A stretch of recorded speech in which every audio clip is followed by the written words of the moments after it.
আজকের দিনে দাঁড়িয়ে সকলেই মনে করছে একটি মেয়ের যেরকম গ্রুমিংয়ের প্রয়োজন আছে, একটি ছেলেরও কিন্তু গ্রুমিংয়ের অবশ্যই প্রয়োজন আছে।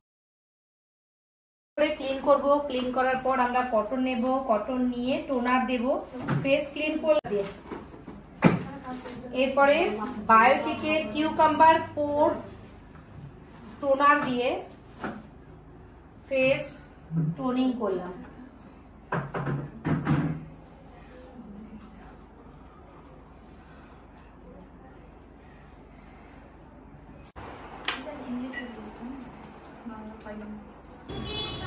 আমাদের মেকআপ কোর্সের মধ্যে স্টেপ বাই স্টেপ এইভাবে গ্রুমিং মেকআপটাও দেখানো হয়। ফার্স্ট আমরা ফেসটা খুব ভালো করে ক্লিন করার পর টোনার দিয়ে ময়শ্চারাইজার লাগিয়ে নিলাম। ময়শ্চারাইজার লাগানোর পর আমরা প্রাইমার ইউজ করব। তোমাদেরকে আমরা শো করব কি কি প্রাইমার, কি কি কনসিলার আমরা ইউজ করছি। প্রাইমার নিয়েছি,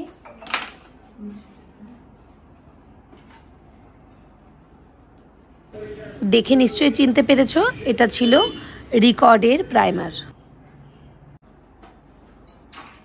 রিকর্ডের এই কনসিলার প্যালেট থেকেই আমি ফুল লুকসটা ক্রিয়েট করছি। কনসিলার ব্রাশ, ফেসটা টার্ন করো,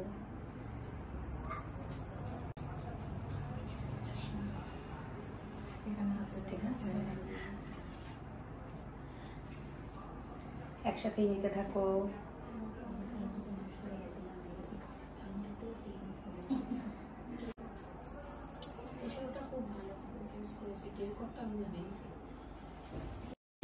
এই ভেলভেট ফিনিশ ফাউন্ডেশনটা দিয়েই আজকে ওর আমি ফাউন্ডেশন অ্যাপ্লাই করব। দেখো ম্যাকাজেমিয়া, দারুণ একটি ফাউন্ডেশন, এটা সত্যিই ভেলভেট ফিনিশ আর দারুণ একটা ফিনিশিং দেয়।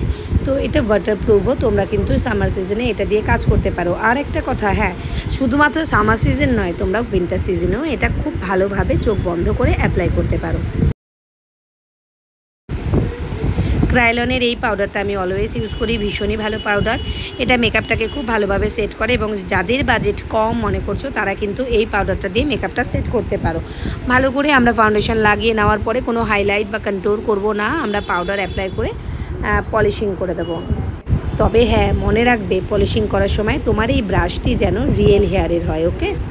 এরপরে আমি ব্লাশার প্যালেট ইউজ করব, অনলি এই অরেঞ্জটাই আমি ইউজ করব। অরেঞ্জ কালারটা নিয়ে জাস্ট একটু সি শেপে আমরা হালকা করে একটা লাইট ব্লাশার ইউজ করব।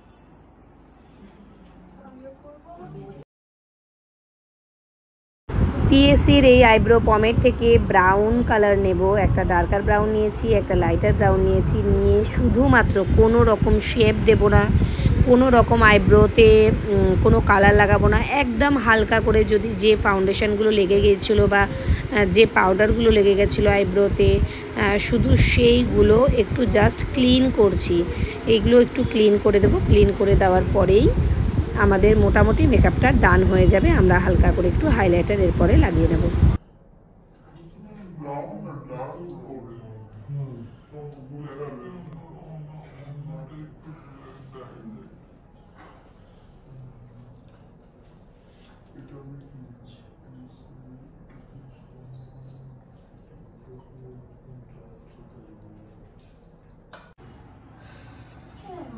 সোপারেলের লিপ গ্লস,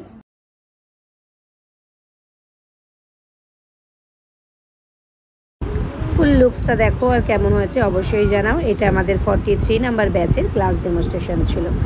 আর তোমরা যারা মনে করছো যে অ্যাডমিশন নেবে তারা কিন্তু অ্যাডমিশন নিতে পারো। 21 মেতে আমাদের নেক্সট 45 নাম্বার ব্যাচ স্টার্ট হচ্ছে।